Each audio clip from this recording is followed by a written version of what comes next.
غزہ میں جنگ بندی کا اعلان ہو گیا ہے، جس پر وسیع رد عمل سامنے آ رہا ہے، اور جہاں مزاحمتی محاذ اس فتح پر جشن منا رہا ہے، وہیں صہیونی حلقوں میں غم و غصہ اور تشویش کی خبریں ہیں۔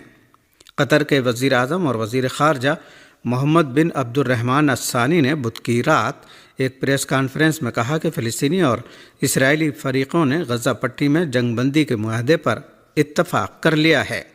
انہوں نے کہا کہ معاہدے پر عمل درآمد اتوار 19 جنوری سے شروع ہوگا اور معاہدے کے مطابق تحریک حماس فلسطینی قیدیوں کی رہائی کے بدلے 33 قیدیوں کو رہا کرے گی۔ قطری وزیر خارجہ نے کہا کہ معاہدے کے پہلے مرحلے کی تکمیل کے بعد دوسرے اور تیسرے مرحلے کی تفصیلات کا تعین کیا جائے گا، اور قطر، مصر اور امریکہ جنگ بندی معاہدے پر عمل درآمد کو یقینی بنانے کے لیے کام کریں گے۔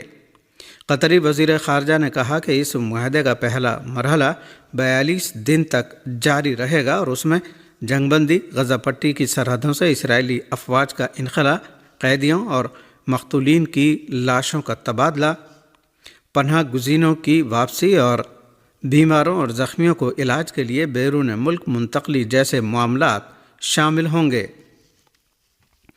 حماس نے ایک بیان جاری کرتے ہوئے کہا ہے کہ غزہ میں جنگ بندی کا معاہدہ اور لڑائی کا خاتمہ فلسطینی عوام، مزاحمتی قوتوں، امت اسلامیہ اور دنیا بھر کے آزاد منش انسانوں کی کامیابی ہے۔ بیان میں جنگ بندی کو آزادی اور وطن واپسی کے لیے جاری جدوجہد میں ایک اہم سنگ میل قرار دیا گیا ہے۔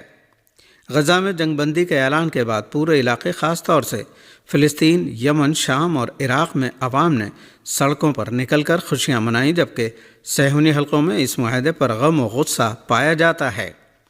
اسرائیلی انتہا پسند رہنماؤں اور کارکنوں نے صہیونی حکومت اور فلسطینی اسلامی مزاحمتی تحریک حماس کے درمیان جنگ بندی اور قیدیوں کے تبادلے کے معاہدے پر رد عمل ظاہر کرتے ہوئے کہا ہے کہ نیتن یاہو نے حماس کے سامنے شکست کے معاہدے پر دستخط کیے ہیں۔ ادھر اسرائیل ہیوم اخبار کے رپورٹر ایریل کہانا نے کہا ہے کہ نیتن یاہو 1 سال اور تقریباً 4 مہینے کی جنگ کے بعد حماس کو شکست دینے میں ناکام رہے ہیں۔ دراصل جنگ بندی کے اعلان کے باوجود غزہ پٹی کے خلاف صہیونی فوج کی وحشیانہ جارحیت جاری ہے، اور اسرائیلی جنگی طیاروں نے بدھ اور جمعرات کی درمیانی رات مغربی کنارے کے علاقے جنین میں واقع فلسطینی پناہ گزین کیمپ اور غزہ میں ایک رہائشی عمارت پر بمباری کی، جس کے نتیجے میں 25 فلسطینی شہید اور متعدد زخمی ہو گئے۔ غزہ میں جنگ بندی کے اعلان کے بعد رہبر انقلاب اسلامی نے اسے فلسطینی عوام اور ان کی مزاحمت کی فتح قرار دیا ہے۔ غزہ میں جنگ بندی کے اعلان کے بعد رہبر انقلاب اسلامی آیت اللہ العظمہ سید علی خامنئی کی آفیشیل ویب سائٹ خامنئی.ir کے سوشل میڈیا اکاؤنٹ پر مختلف زبانوں میں رہبر انقلاب کا ایک بیان شائع کیا گیا ہے۔ رہبر انقلاب اسلامی نے غزہ میں جنگ بندی کے اعلان کے سلسلے میں اپنے اس بیان میں فرمایا ہے کہ عوام کے صبر و استقامت اور فلسطینیوں کی مزاحمت نے صہیونی حکومت کو پسپائی پر مجبور کر دیا۔ پاکستان کی وزارت خارجہ نے غزہ میں جنگ بندی کا خیر مقدم کرتے ہوئے فوری طور پر معاہدے پر مکمل درآمد کا مطالبہ کیا ہے۔ مکمل عمل درآمد کا مطالبہ کیا ہے۔ پاکستانی وزارت خارجہ کے بیان میں کہا گیا ہے کہ پاکستان کو امید ہے کہ موجودہ معاہدہ ایک مستقل جنگ بندی کے معاہدے اور فلسطینیوں کے لیے امداد میں اضافے کا باعث بنے گا۔ پاکستانی وزارت خارجہ کے ترجمان شفقت علی نے زور دے کر کہا کہ غاصب اسرائیلی فوجیوں کی جانب سے طاقت کے اندھا دھند استعمال کی وجہ سے غیر معمولی طور پر جانی و مالی نقصان اور لاکھوں بے گناہ فلسطینی بے گھر ہوئے ہیں۔ انہوں نے کہا کہ اسرائیل کی توسیع پسندی سے پورے علاقے میں عدم استحکام پھیل گیا ہے۔ ہندوستان خلا میں ڈاکنگ کرنے والا چوتھا ملک بن گیا ہے۔ ہندوستانی میڈیا کے مطابق قومی خلائی مرکز Indian space research organisation ISRO نے خلا میں ڈاکنگ کا اپنا تاریخی مشن کامیابی کے ساتھ مکمل کر لیا، جس پر ہندوستان، امریکہ، روس اور چین کے بعد خلا میں ڈاکنگ کرنے والا دنیا کا چوتھا ملک بن گیا۔ اسرو نے اسپیس ڈاکنگ ایکسرسائز یا اسپیڈیکس مشن کے تحت 2 سیٹلائٹس کامیابی کے ساتھ ڈاک کرنے کا عمل 2 سیٹلائٹس کو کامیابی کے ساتھ ڈاک کرنے کا عمل پورا کر لیا۔ اس ڈاکنگ کے طریقہ کار میں خلائی جہاز کو 15 میٹر ہولڈ پوائنٹ سے 3 میٹر ہولڈ پوائنٹ تک درست طریقے سے آپریٹ کرنا شامل تھا، جو نہایت احتیاط سے انجام دیا گیا۔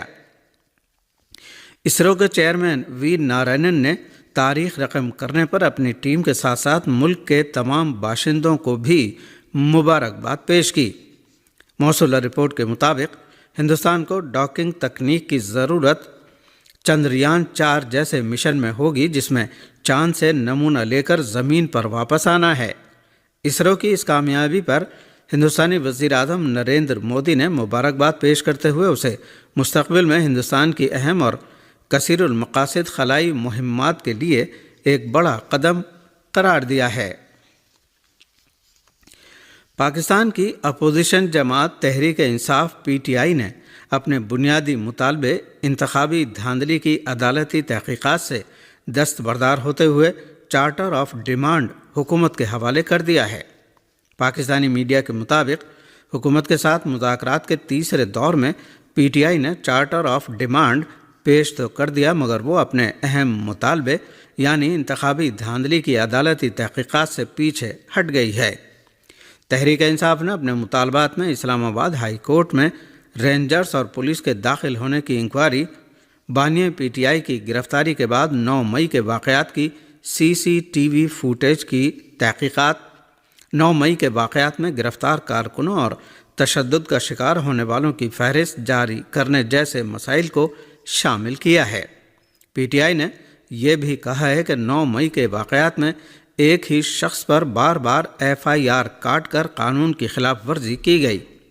اپنے چارٹر آف ڈیمانڈ میں PTI نے 9 مئی سے متعلق میڈیا پر سینسرشپ لگانے اور صحافیوں کو ہراساں کیے جانے کی بھی بات دہرائی ہے۔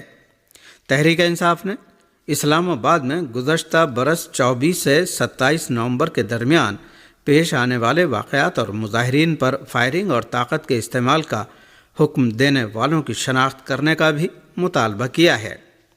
دوسری جانب حکومتی کمیٹی کے ذرائع کا کہنا ہے کہ PTI کے مطالبات سامنے آنے کے بعد ہم بھی اپنی قیادت کو اعتماد میں لیں گے۔ پاکستان کے صوبہ خیبر پختونخوا کے علاقے پارا چنار جانے والے گاڑیوں کے قافلے پر ایک بار پھر فائرنگ کر دی گئی، جس کے باعث قافلہ واپس آ گیا۔ لوئر کرم بگن میں پارا چنار جانے والے گاڑیوں کے قافلے پر ایک بار پھر فائرنگ کا واقعہ پیش آیا ہے۔ 35 گاڑیوں پر مشتمل قافلہ پارا چنار کی جانب جا رہا تھا کہ دہشت گردوں نے گاڑیوں پر فائرنگ کر دی۔ پولیس نے بتایا کہ 13 گاڑیاں جو ہی بگن میں داخل ہوئیں اسی وقت ان پر فائرنگ کی گئی۔ 5 گاڑیاں فائرنگ کی زد میں آئیں، جبکہ 2 گاڑیوں کو آگ لگائی گئی ہے۔ پولیس کے مطابق فائرنگ کے نتیجے میں 3 سیکورٹی اہلکار زخمی ہوئے ہیں۔ پولیس کا کہنا ہے کہ متعدد گاڑیاں بحفاظت چھپری کی جانب واپس ہو گئی ہیں۔ علاقے میں ہیلی کاپٹر کی پروازیں جاری ہیں۔ اس سے پہلے بگن میں ڈپٹی کمشنر کوہاٹ جاوید اللہ محسود کی گاڑی پر بھی بگن میں ہی فائرنگ کی گئی تھی، جس کے نتیجے میں DC کوہاٹ FC اور پولیس اہلکار شدید زخمی ہوئے تھے۔ ذرائع کے مطابق کرم جانے والا یہ تیسرا قافلہ تھا۔ قبل ازیں 2 قافلے جا چکے ہیں، مگر اس قافلے پر فائرنگ ہو گئی۔ جنوبی افریقہ میں سونے کی کان میں ہوئے حادثے میں مرنے والوں کی تعداد 78 ہو گئی ہے۔ غیر ملکی میڈیا کے مطابق جنوبی افریقہ میں موت کے گھر سے معروف ہونے والی سونے کی کان میں پھنسے مزید 42 غیر قانونی کان کنوں کی لاشیں نکال لی گئی ہیں، جس کے بعد مرنے والوں کی تعداد 78 ہو گئی ہے۔ رپورٹ کے مطابق زندہ بچ جانے والے 166 کان کنوں کو پولیس نے گرفتار کر لیا ہے۔ اطلاعات ہیں کہ پولیس نے ان غیر قانونی کان کنوں کے لیے کئی ماہ سے خوراک اور پانی کی فراہمی روک رکھی تھی، جس سے ٹریڈ یونینز نے روزی روٹی کمانے کی کوشش کرنے والے مایوس لوگوں کے خلاف ہولناک ریاستی کریک ڈاؤن قرار دیا تھا۔